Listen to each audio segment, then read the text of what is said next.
Levítico capítulo 18.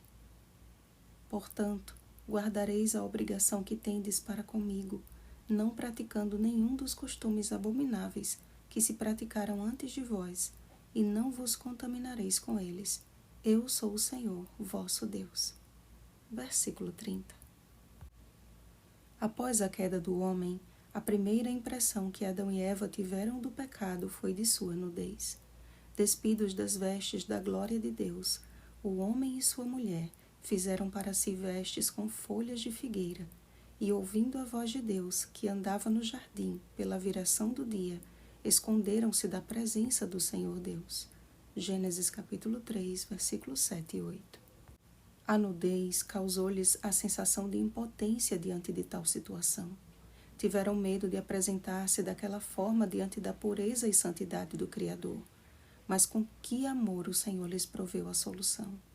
Antes mesmo de criá-los, o plano já estava estabelecido através do Cordeiro, que foi morto desde a fundação do mundo. Apocalipse capítulo 13, versículo 8.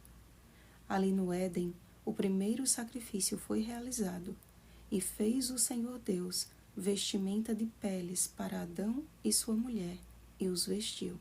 Gênesis capítulo 3, versículo 21. Não podemos cobrir a nudez do pecado mediante nossos próprios esforços, mas Deus nos proveu os vestidos da salvação. Aconselho-te que de mim compres vestiduras brancas para te vestires, a fim de que não seja manifesta a vergonha da tua nudez. Apocalipse capítulo 3, versículo 18.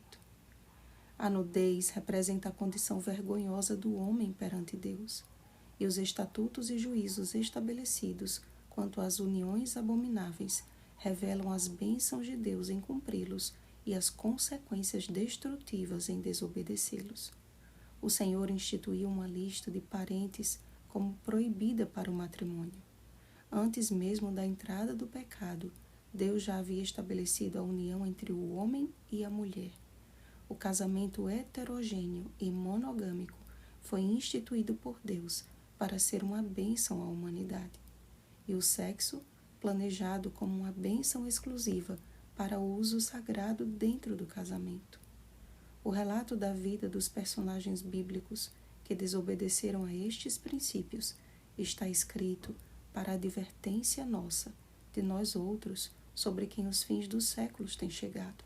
1 Coríntios capítulo 10, versículo 11. O pecado deturpou a sexualidade humana de tal forma que a respeito do que o Senhor disse, maldade é, o homem responde, é normal.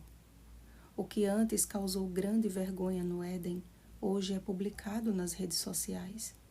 Estamos de fato devendo e muito a Sodoma e Gomorra.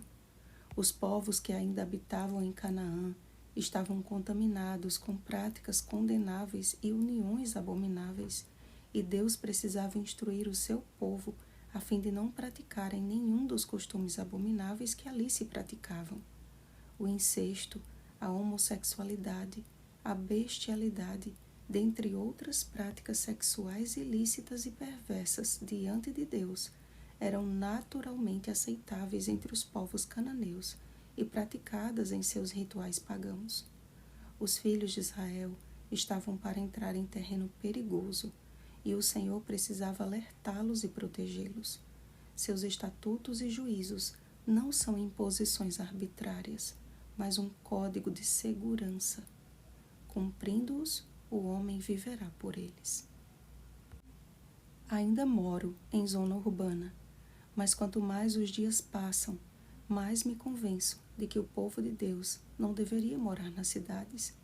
Está chegando o tempo, se é que não já chegou, em que os anjos do Senhor estão apelando, como fizeram com Ló, de que os filhos de Deus abandonem o mais rápido possível os grandes centros. A demora de Ló lhe custou a perda de praticamente toda a sua família e de sua esposa, e a gravidez abominável de suas filhas. A terra em que habitava tornou-se tão maligna que a homossexualidade era praticada em plena luz do dia. Estamos longe deste contexto, amados. Músicas, novelas, filmes, séries e até desenhos animados incentivam nossas crianças e adolescentes a serem sexualmente ativos antes da hora, da forma que desejarem e com quem ou que desejarem.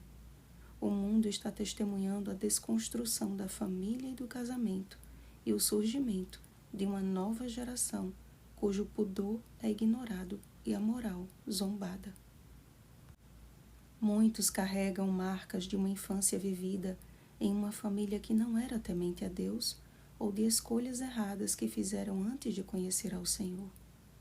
Todos nós, na verdade, possuímos marcas causadas pelo simples fato de existirmos.